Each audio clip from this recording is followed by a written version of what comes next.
All right, let's jump right in. Today, we're unpacking a truly profound lecture by Dr. Israr Ahmed on a concept that we all kind of recognize, but that is honestly incredibly misunderstood. We're talking about sabr, which is commonly translated as just patience. But honestly, calling it just patience barely scratches the surface.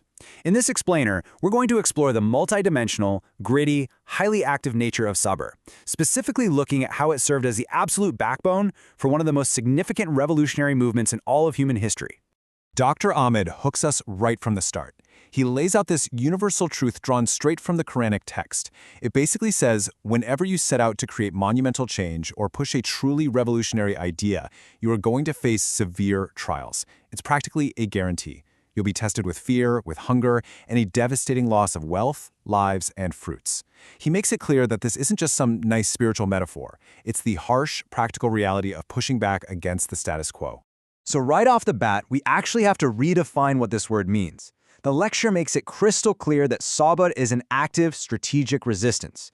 It is absolutely not passive resignation.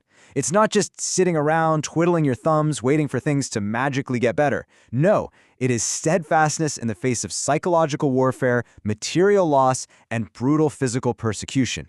It's that core fuel required to keep moving forward when literally every fiber of your being is telling you to quit. Now, Dr. Ahmed unpacks this concept of losing your fruits in such a fascinating way. He gives us this historical example of the Tabuk expedition. This event actually coincided exactly with the ripening of the local date harvest. The believers had to completely abandon their crops to go on this expedition, knowing full well the harvest would just rot. But fruits also represents the results of your labor, right? You might work for 10 long years organizing a movement, only to watch it collapse overnight. Dr. Ahmed brilliantly illustrates this by quoting a secular communist revolutionary poet who essentially wrote, "If this harvest of hopes is destroyed, well, wipe your tears, fertilize the soil with your blood, and prepare for the next season." That right there is the pure essence of sabr. You fail, you lose your harvest, but you do not stop planting. But here's the thing. Societal pushback doesn't just happen all at once. The lecture points out that any major societal shift faces a highly predictable escalation of opposition.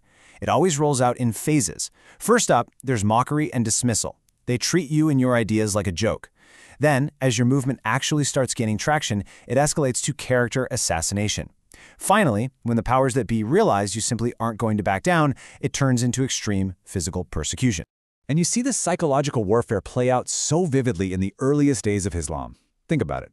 The Prophet Muhammad was previously known throughout all of Mecca as Al-Sadiq and Al-Amin, literally the most truthful and trustworthy man in the entire city. But the very second he began his revolutionary preaching, the character assassination kicked in. Suddenly he was labeled a madman, a sorcerer, just a poet making up verses. Imagine the jarring reality of walking through your own hometown, a place that used to revere you, and having groups of people hurl those insults at you like arrows. What I really appreciate about this lecture is how it highlights the deeply human toll of this mockery. It wasn't just water off a duck's back. The divine text explicitly acknowledged the prophet's emotional pain, saying, "We know well that your chest tightens at what they say." I mean, God recognized the heartbreak, the grief, and that feeling of suffocation that comes from relentless mockery. It proves that feeling the sting of character assassination doesn't mean you lack sabr. It actually just means you're human. So, how exactly are you supposed to respond to that kind of suffocating pressure?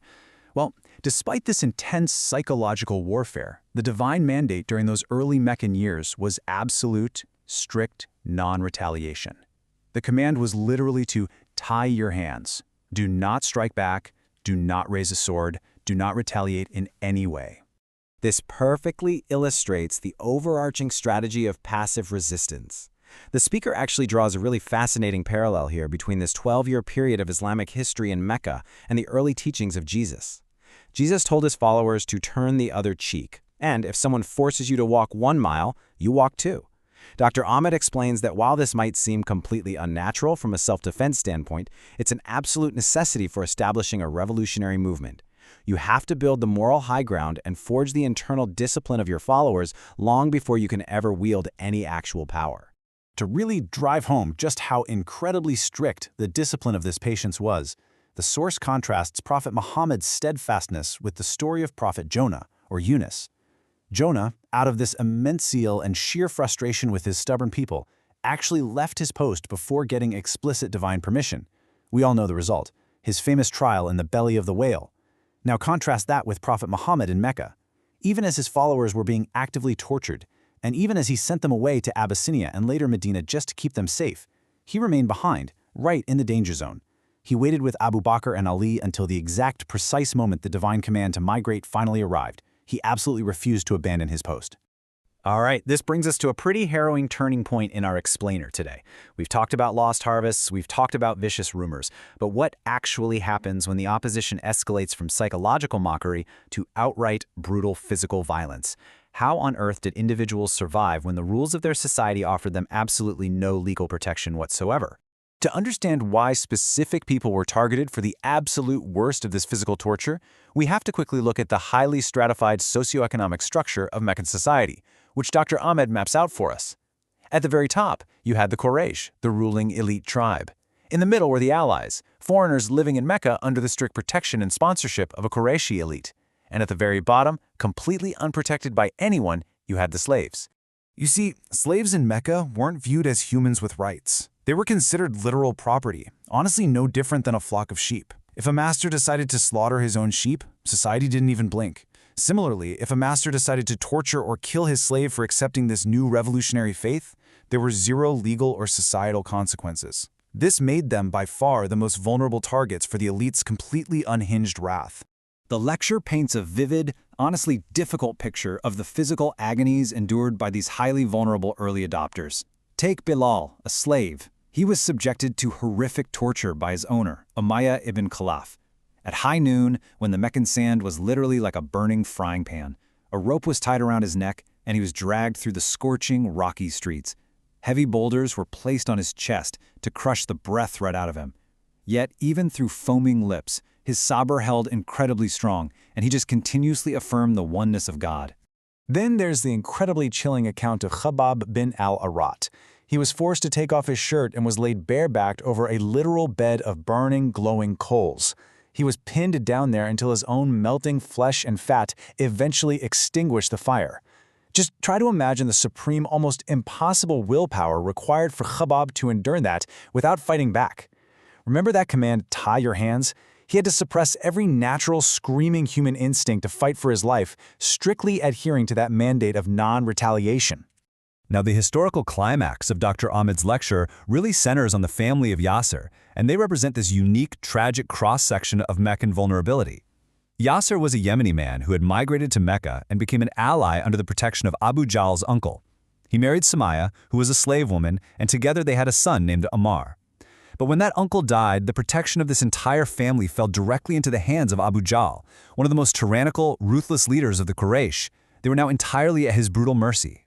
So Abu Jahl unleashes just unimaginable torment on this family to force them to renounce their faith.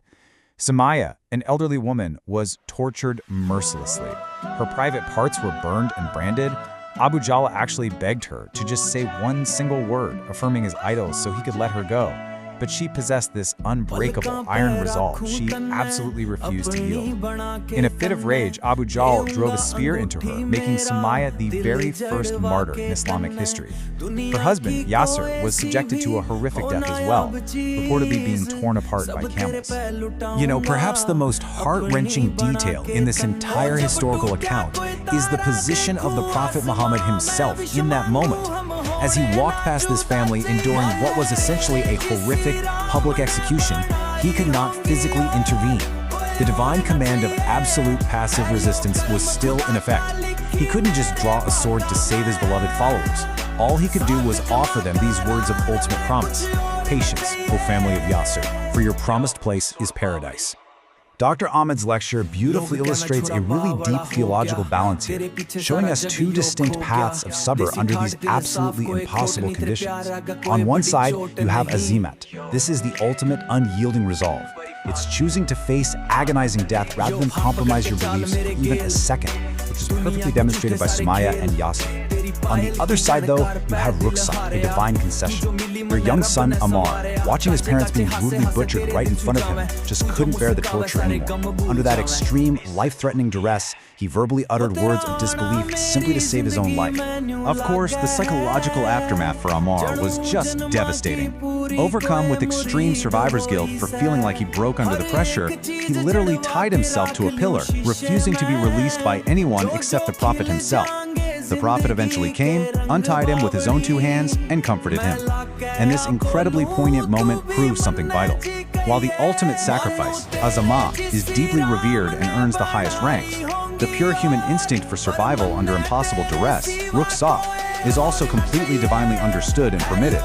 As we wrap up our look into this source material today, Dr. Asrar Ahmed's insights really force us to look inward. Sabr, as we've clearly seen, is not a passive word. It is a crucible. It is the active, grueling endurance of lost harvests, psychological warfare, and unimaginable physical trials without ever breaking your core discipline. And it leaves us with this provocative thought to chew on. If we were ever put into the crucible of extreme hardship, facing the loss of our wealth, our hard-earned reputations, or our physical safety for a cause we deeply believed in, would we possess even a fraction of the active endurance required to truly stand our ground? Thanks so much for exploring this heavy, fascinating topic with me. Keep planting those seeds, everyone, even if the harvest fails.